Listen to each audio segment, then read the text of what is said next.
आप सबके अंदर विराजमान परमपिता को मेरा प्रणाम।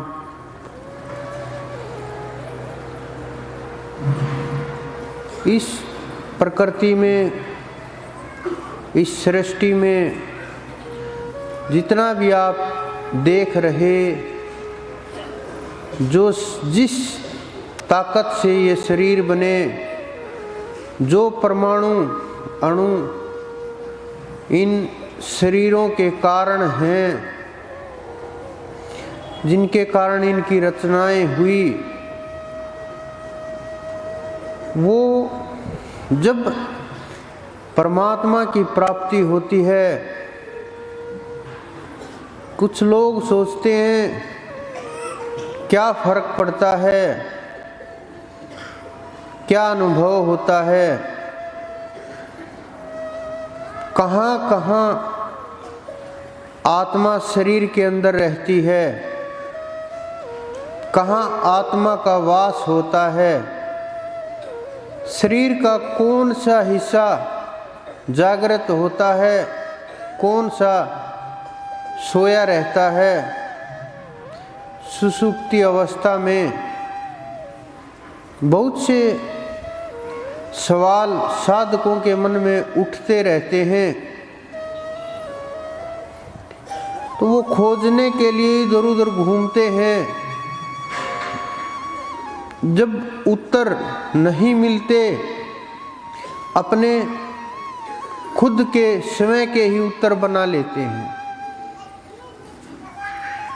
क्योंकि आजकल जो हाल चला हुआ है, हम कोई भैंस ले रहे हैं, उसका दूध भी देखते हैं, सींग भी देखते हैं, उसके शरीर को भी देखते हैं,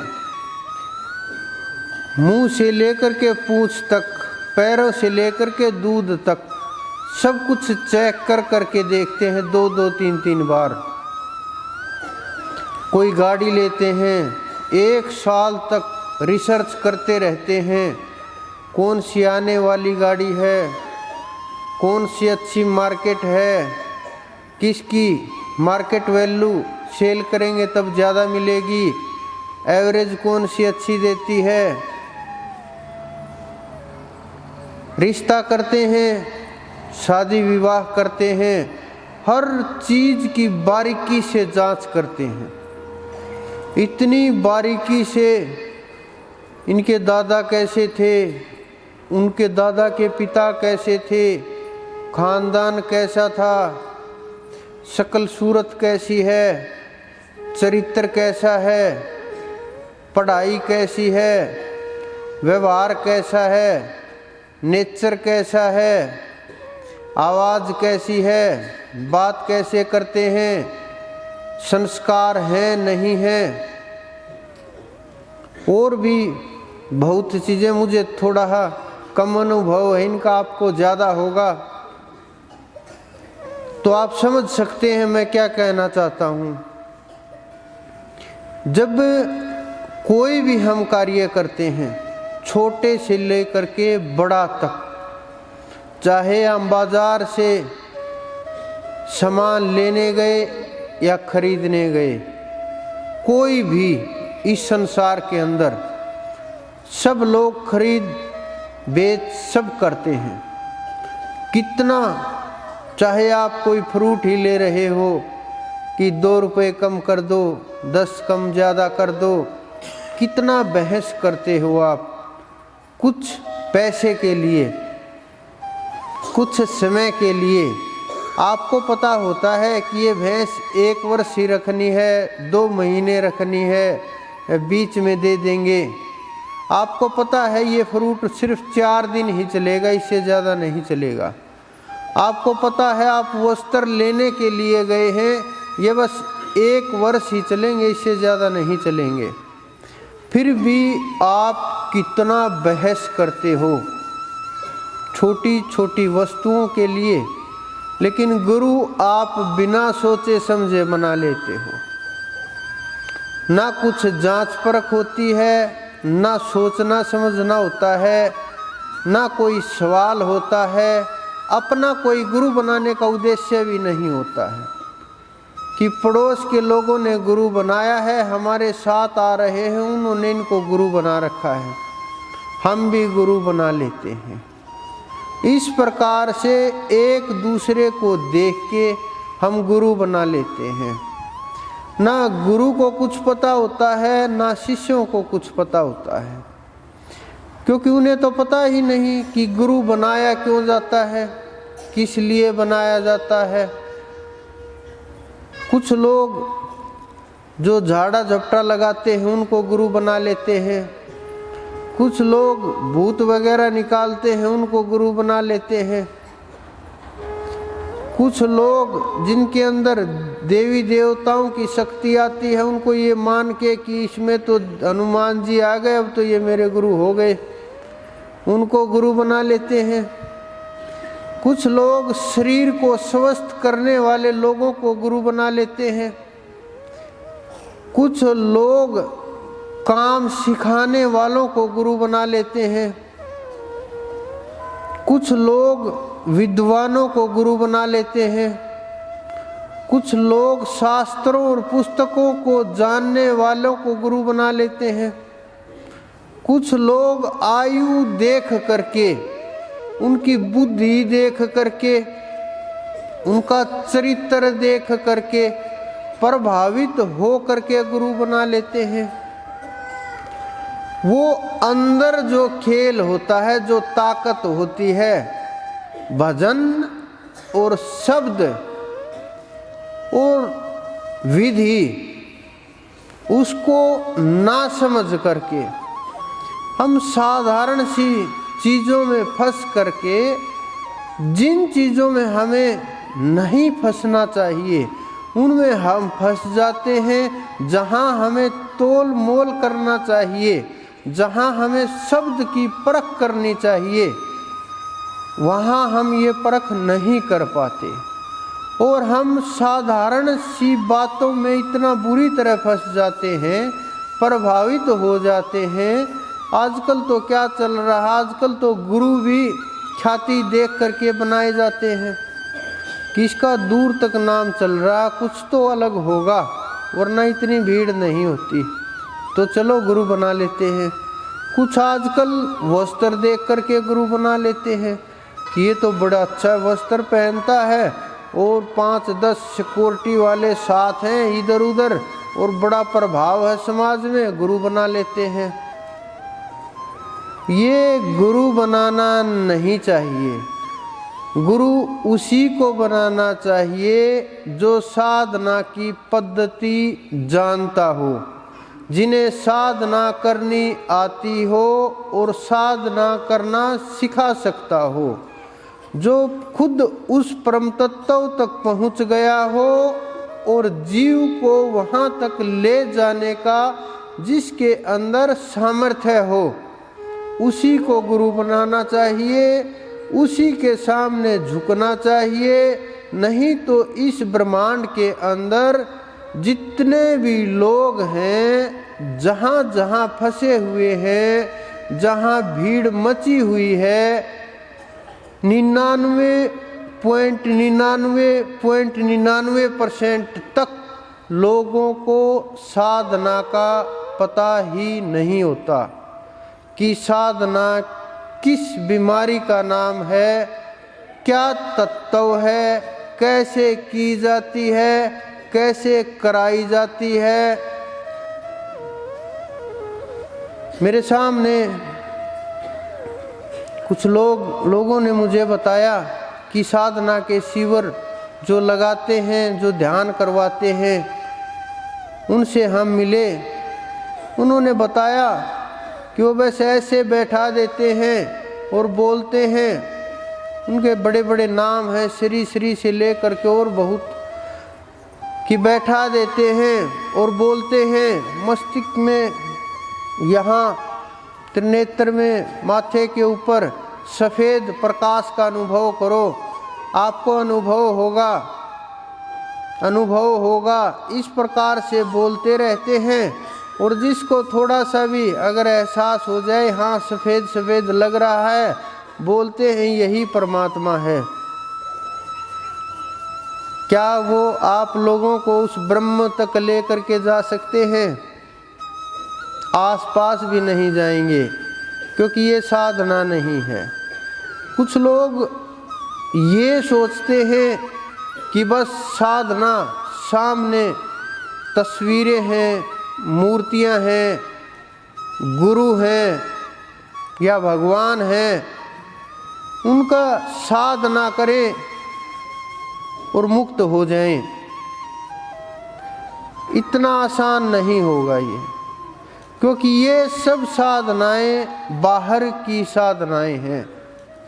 उन्होंने कहा है घट में राम है, घट में ही सुमरण करना है, लेकिन हम लोग घट के अंदर सुमरण ना करके बाहर सुमरण करते हैं। आप लोगों के शिव भी बाहर हैं, कृष्ण भी बाहर हैं, विष्णु जी भी बाहर हैं, राम भी बाहर हैं, गुरु भी बाहर हैं।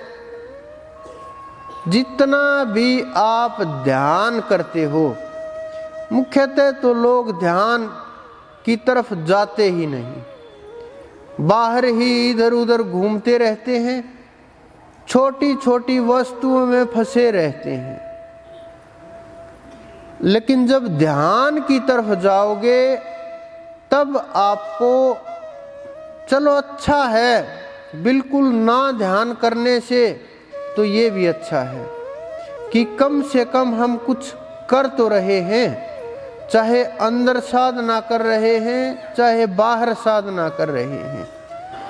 कुछ लोग तो मैं आश्चर्य से देखता हूँ कि ज्योति स्वरूप प्रकाश को खोजने के लिए अपने सामने ज्योति जला लेते हैं और ज्योति का ध्यान करते हैं, बैठते हैं तब भी ज्योति की कल्पना करते हैं और ज्योति की कल्पना में ही सुमरण करते हैं और फिर सोचते हैं कि मुझे तो ज्योति स्वरूप परमात्मा मिल गए।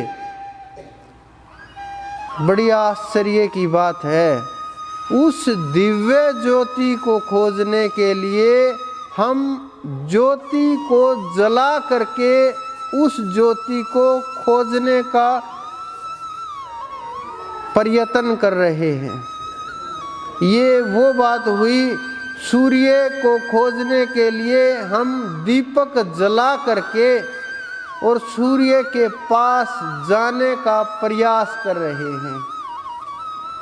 तो आप खुद समझ लीजिए कि मैं क्या कहूँ, कि आपका व्यवहार कैसा है, क्या आप कर रहे हैं, कहाँ खोज चल रही है, क्या उद्देश्य बन गया आपका, क्या ये रास्ता है, क्या ये मंजिल है, क्या तरीका होता है।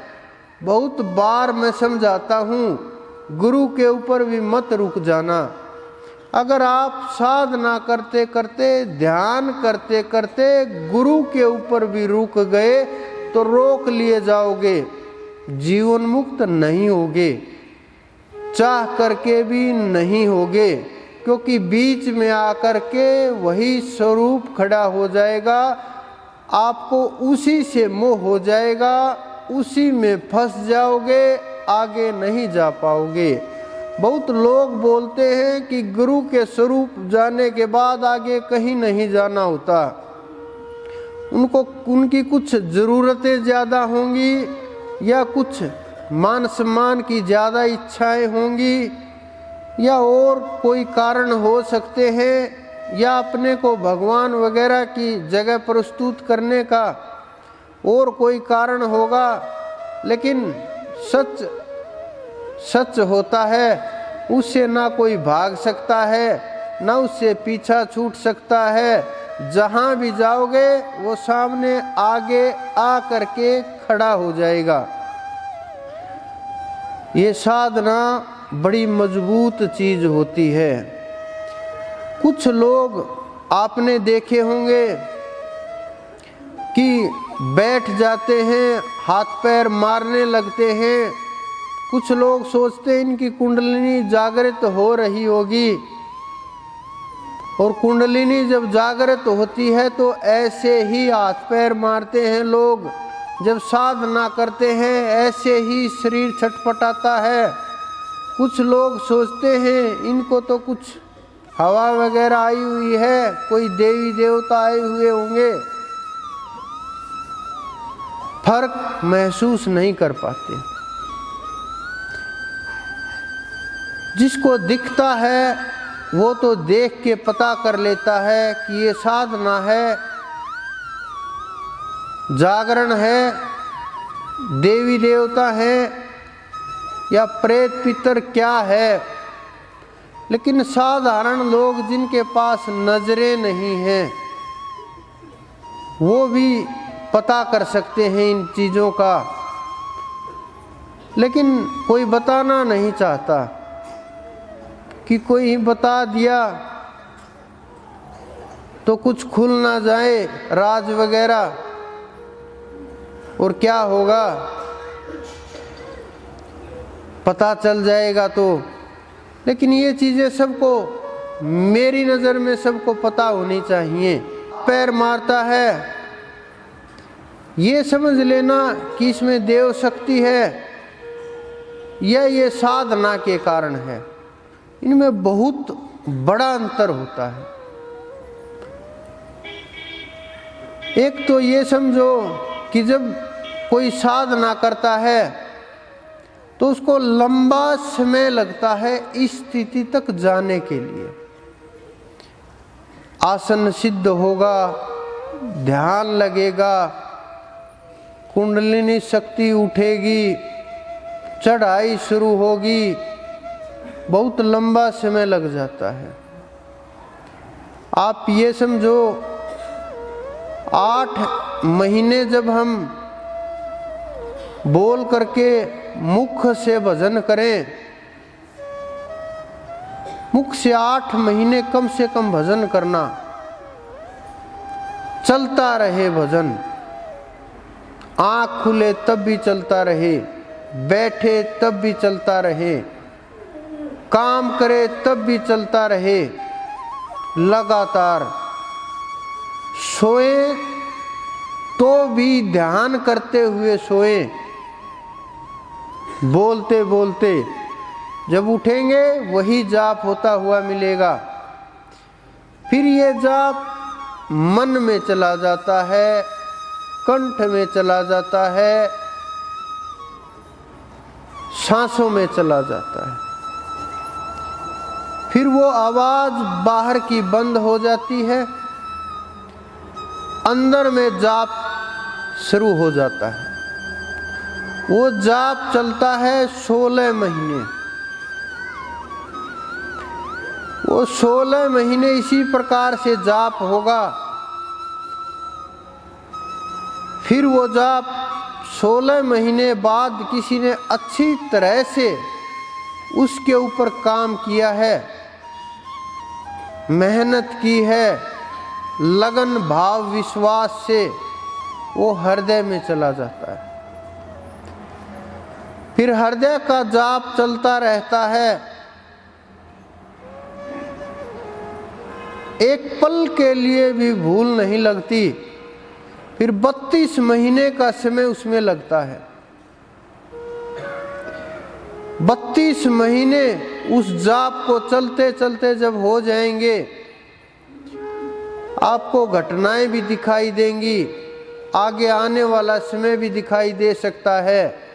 आसपास जो आपके पास सो रहे हों लोग, या आपके जो नज़दीक लोग हैं, जिनके आपके चित्त में जिनके संस्कार पड़े हुए हैं,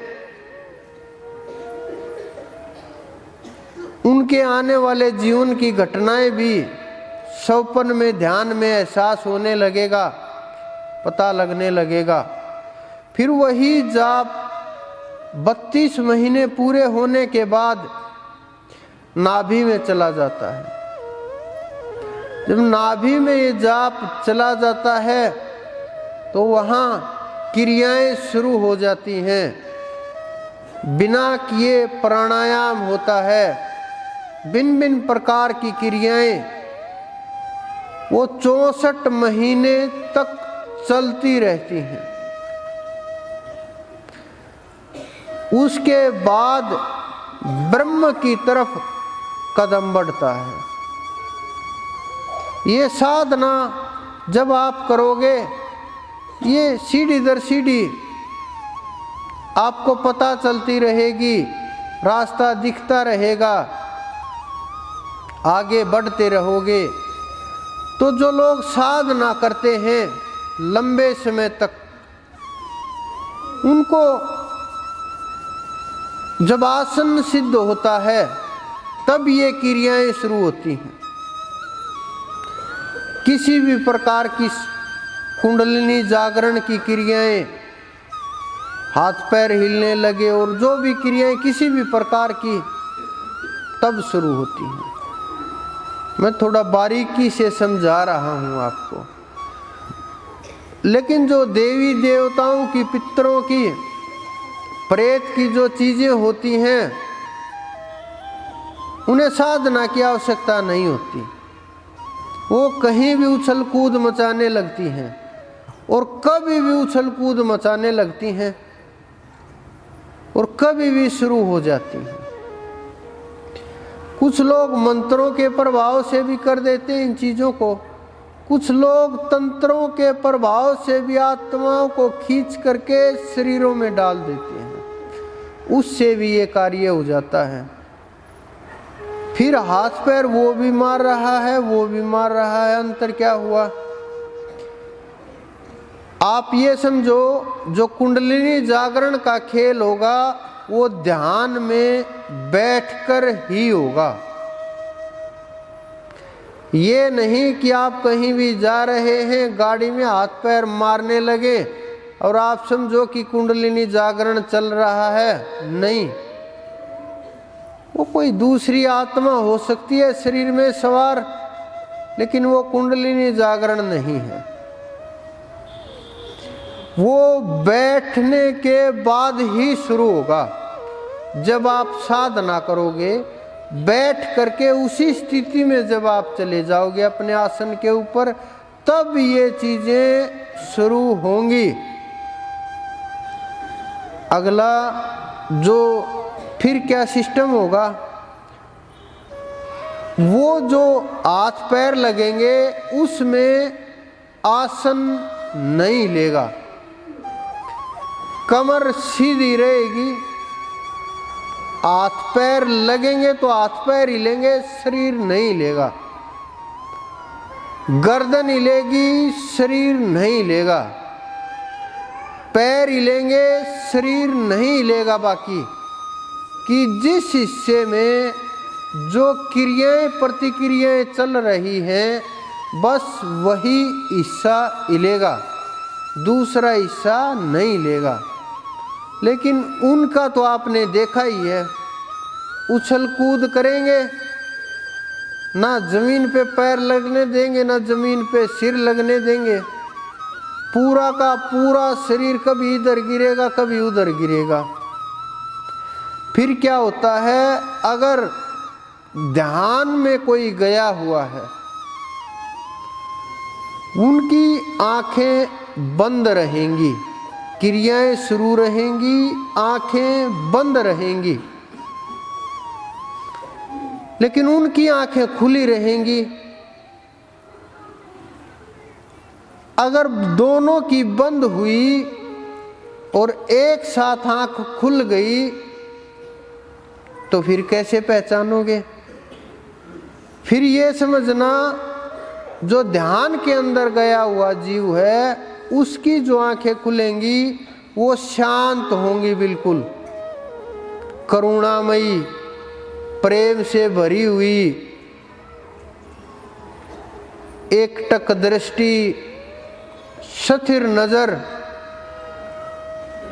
लेकिन उसकी जो नजरें होंगी, आंखें होंगी, वो पलटी हुई आंखें होंगी, डरावनी आंखें होंगी, भय पैदा करने वाली होंगी। फिर आवाजें तो एक जैसी ही निकलेंगी, उनमें कैसे अंतर करोगे? जब साधना होगी तो साधना के अंदर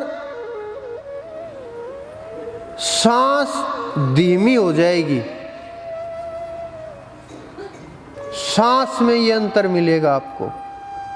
और जो जिनके ऊपर इस प्रकार की शक्तियों का प्रभाव होगा, उनकी सांसें धीमी नहीं होंगी, सांसें तेज गति से हो जाएंगी। जितनी तेज गति से सांसें होंगी, समझ लेना कि ये अच्छी शक्तियां नहीं हैं। जितनी ज़्यादा तेज सांसें होंगी और नीचे की श्रेणी की ताकतें हैं। इस प्रकार का जब समझ में आने लगे और खेल शुरू हो, तो एक एक चीज बड़ी मायने रखती है। और जब आवाज की बात आए तो दोनों की एक जैसी आवाजें होंगी, लेकिन जो ध्यान करते हैं उनकी आवाज के साथ साथ उज्जयी प्राणायाम शुरू हो जाएगा। और वो प्राणायाम शुरू होते ही अलग से अनुभव हो जाएगा। उनका प्राणायाम शुरू नहीं होगा, चाहे वो कितना भी जोर लगाएं, कितनी भी ड्रामेबाजी करें, उनका प्राणायाम अपने आप शुरू नहीं होगा। ये पता चल जाएगा। ये सबके सामने मैं वो बोल रहा हूँ जिससे आप बिल्कुल साधारण से देख करके पता चल सके कि ये बिल्कुल बारीक बारीक सी और साधारण छोटी छोटी चीजें हैं। इनके द्वारा पहचान हो जाएगी। लेकिन जो साधना करते हैं उन्हें तो आवश्यकता ही नहीं होती। जब आवाज करते हैं, बोलते हैं, तो वो साधक की तरह से आवाज करेंगे। वो आत्मा की तरह से दूसरी आवाज नहीं करेंगे। और वो शांत होंगे, उत्तेजित नहीं होंगे। ये इस प्रकार से उनके शरीर के ऊपर जब कुंडलिनी जागरण होता है, शरीर को कोई नुकसान नहीं पहुंचेगा। ऐसी कोई क्रिया नहीं होगी कि आपका हाथ टूट गया, पैर फूट गया या कहीं और लग गया, कुछ हो गया।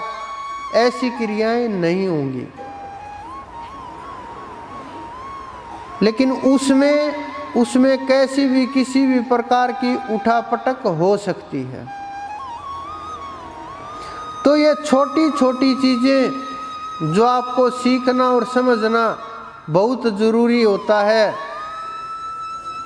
क्योंकि कुछ लोग बोलते हैं कैसे पहचाने, तो इन चीजों से साधारण से आप अपनी आँखों से देख करके उनकी सांसों का, क्रियाओं का पता करके पता चल जाता है।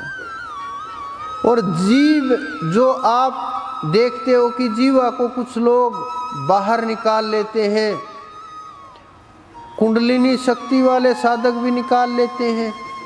पहचान कैसे हो? उनकी जीवा तालू के अंदर चली जाएगी अपने आप, जो ध्यान साधना में लगे हुए हैं। ज़्यादा समय के लिए बाहर नहीं रह सकती, अपने आप क्रिया होगी, अंदर जाकर के तालू से चिपक जाएगी। लेकिन उनकी इसी प्रकार से चलती रहेगी। तो ये साधारण सी छोटी छोटी चीज़ें हैं जिनसे आप किसी की भी पहचान कर सकते हो। कौन साधक है,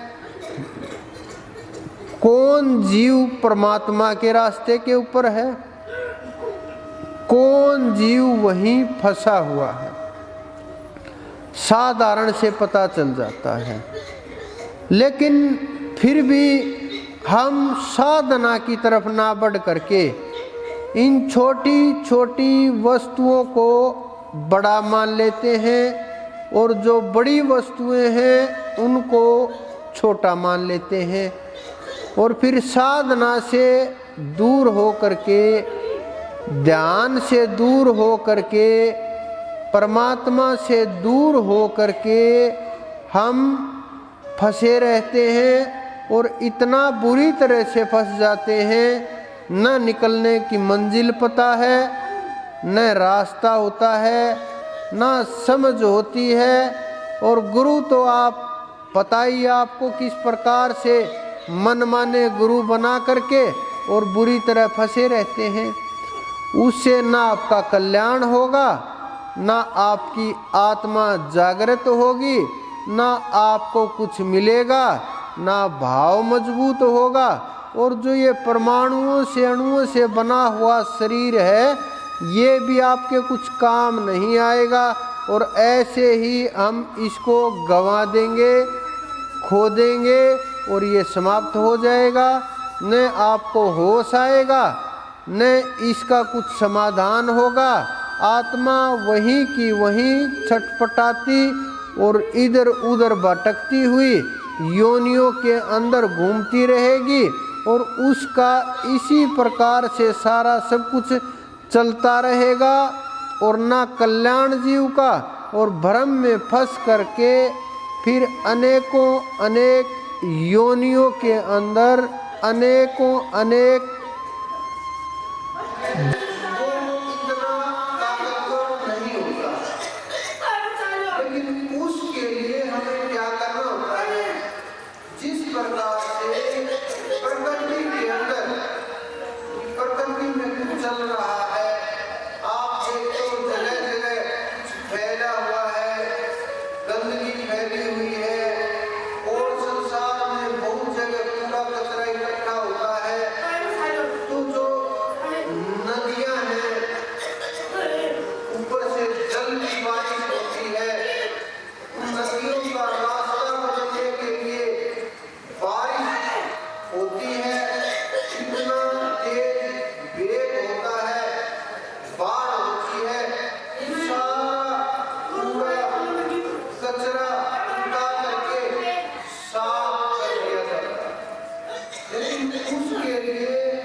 पुण्य करते रहे। वहां जन्म से लेकर के मृत्यु तक संस्कार, ये नहीं कि केवल सनातन धर्म में होते हैं, नहीं, सब जगह होते हैं। मुसलमानों में जब आप देखोगे वहां भी जनाजे की नमाज पढ़ी जाती है, आखिरी नमाज पढ़ी जाती है। सिखों में देखोगे वहां भी कर्मकांड होता है।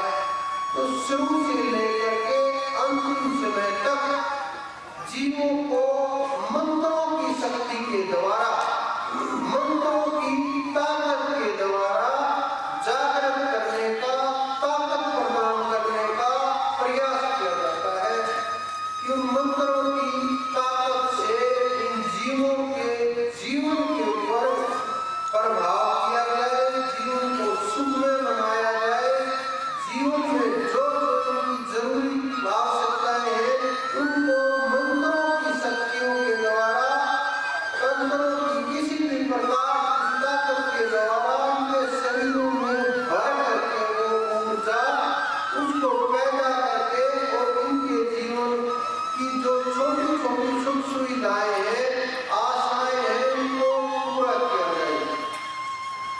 लेकिन आध्यात्मिक का रास्ता थोड़ा सा अलग है। वहां ध्यान की आवश्यकता होती है।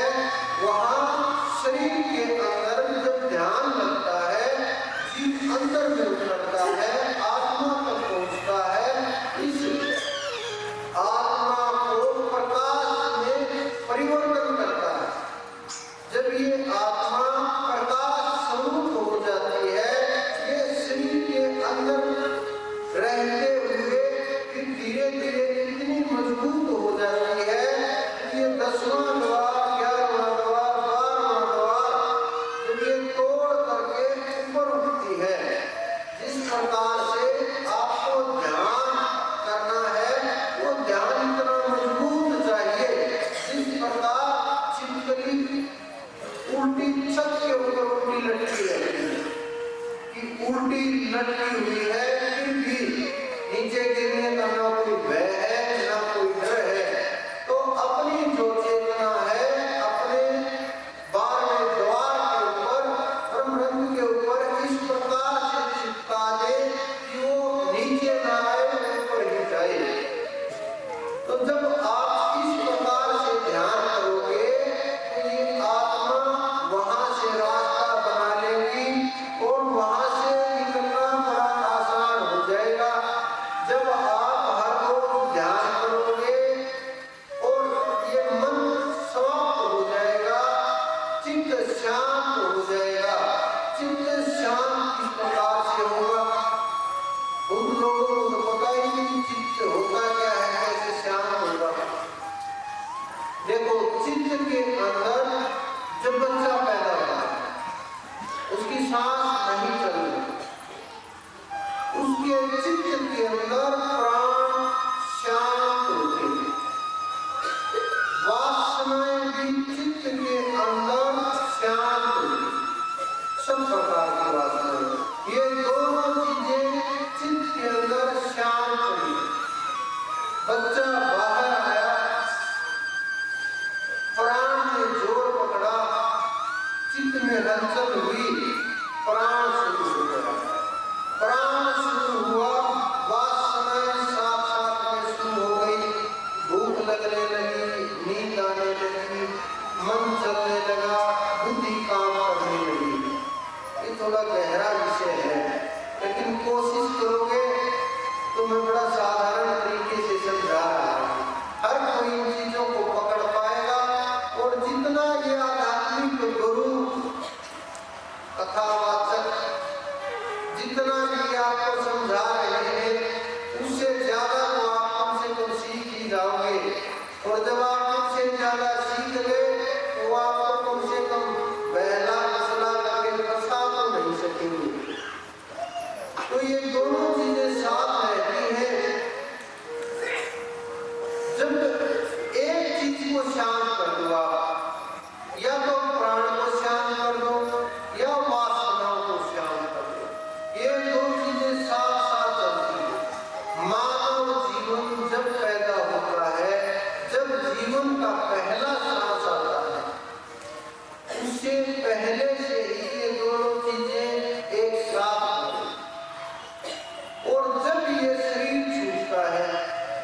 ये दोनों चीजें एक साथ होती। तो ये जो बीच का समय होता है, बीच का जो अंतराल होता है, इसमें इन दोनों चीजों में से एक को शिथिल कर दो। हमारे योगियों का यही तो काम था कि जाकर के श्वास को रोक देते, योग में स्थित हो जाते। अगर श्वास को नहीं रोकते, वासनाओं को रोक देते, श्वास अपने आप शांत हो जाएगा। ये दो ही तरीके योग साधना। लोग लाखों तरीके सिखाते हैं, हजारों प्रकार की विधियां बताते हैं, सैकड़ों प्रकार का ध्यान करना। लेकिन आप इन दो चीजों को समझ लो और ना कुछ आपको समझने की आवश्यकता, ना कुछ आपको करने की आवश्यकता। अगर हम श्वास को इतना पकड़ में कर लेंगे कि ये श्वास ये नहीं कि हमें रोक देना है। जिस प्रकार से एक चौकीदार होता है, वो बिना तलाशी के अंदर ना आने देगा ना जाने देगा। एक होता है पहरेदार, वो ना बोलेगा ना कुछ कहेगा, बस देखता रहेगा कि नजरें सबके ऊपर रहेगी, ना कुछ किया ना को प्रतिक्रिया। तो इस प्रकार से हमें चौकीदार की तरह से काम नहीं करना कि श्वास बाहर आए तब भी उसकी तलाशी ले, अंदर जाए तब भी उसकी तलाशी ले। ये काम हमें नहीं करना। हमें बड़ा आसान काम करना है कि देखते रहे कि श्वास बाहर आ रहा है, अंदर जा रहा है। छेड़खानी कुछ नहीं करनी, बस देखते रहे, साक्षी बन जाओ।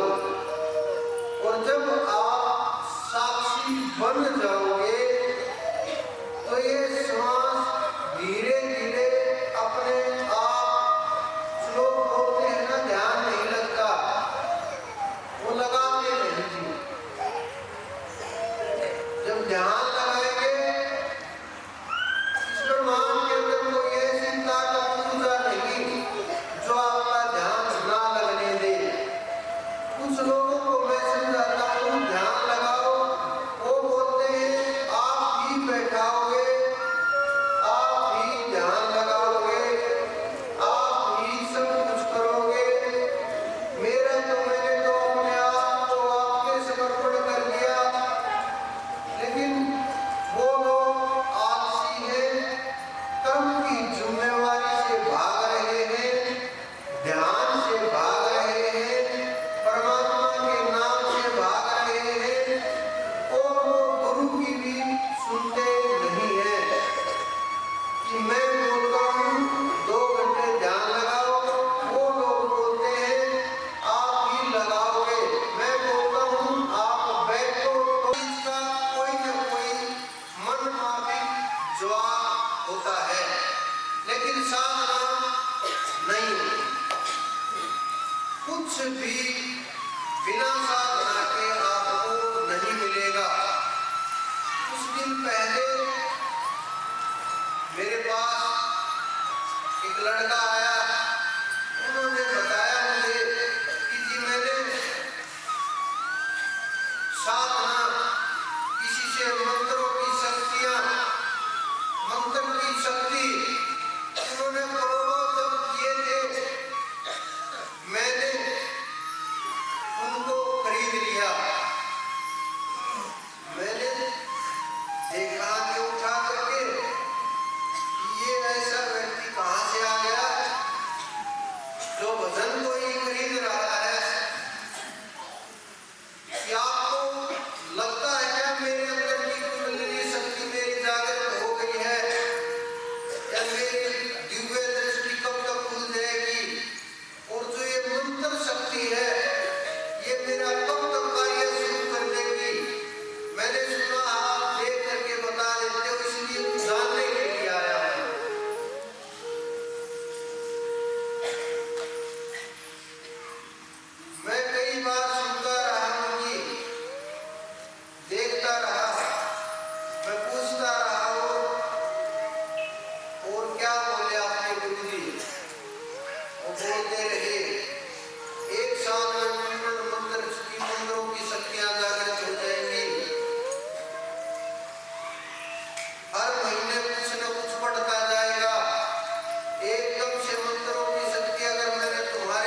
ज्यादा ही बोलने लगा, फिर मुझे बोलना ही पड़ा। मैंने 2-4 प्रश्न किए कि आपको कुछ अनुभव हुआ?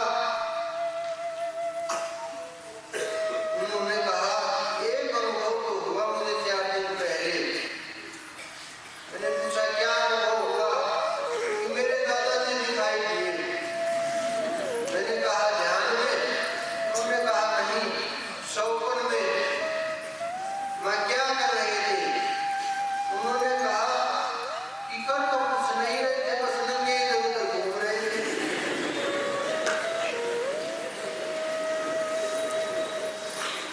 मैं ये बहुत बड़ा अनुभव हुआ तो मैं इसीलिए आपके पास आया हूँ। कहीं तो देवता ही तो ना घूम रहे थे सुनकर।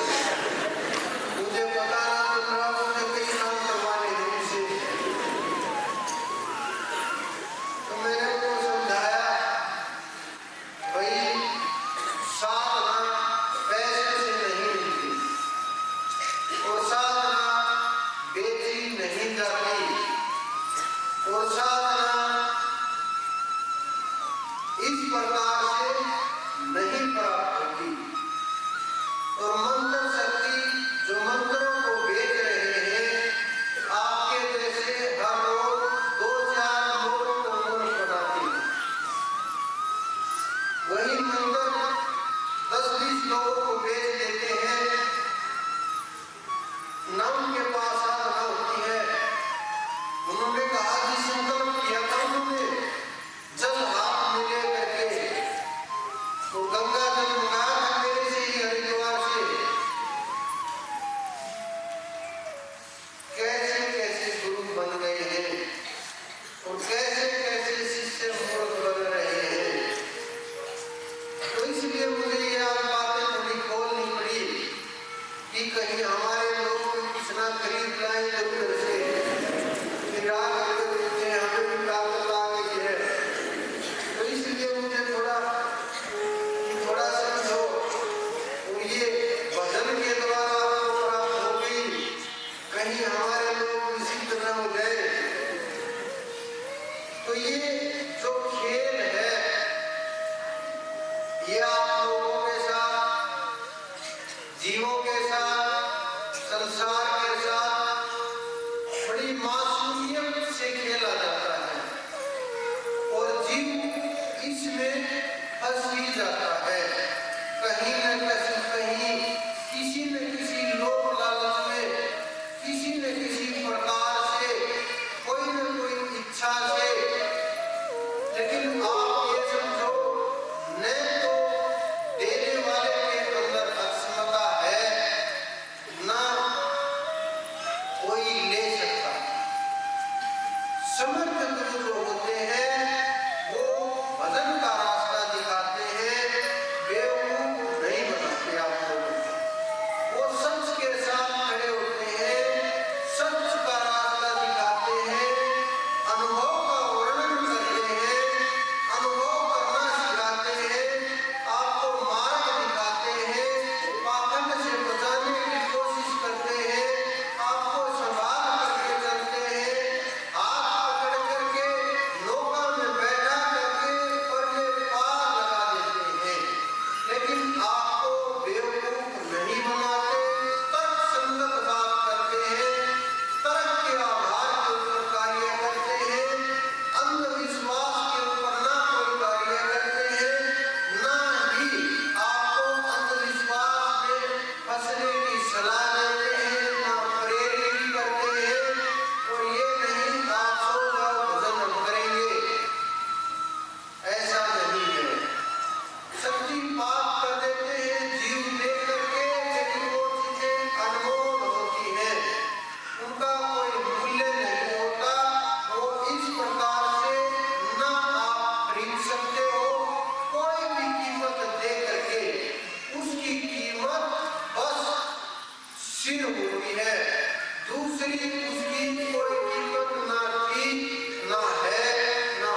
दूसरी तरफ ना जाए, तो इसलिए बस मंत्र दिखाने के लिए उनमें वो शामिल हो गए।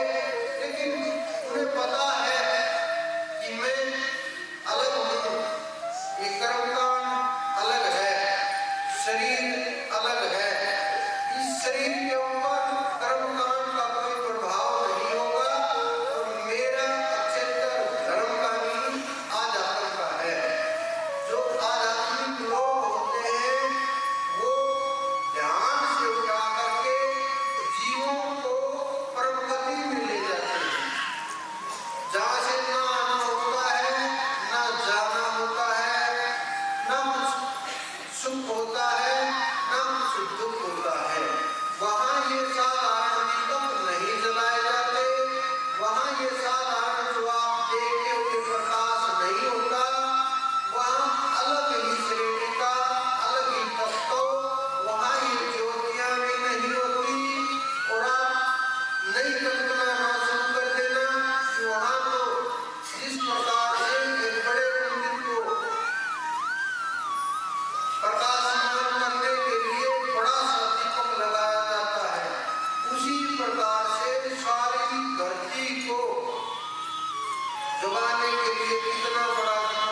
सुंदर सुंदर कल्पनाएं हुई और काम वासना ध्यान को लेकर के उड़ गई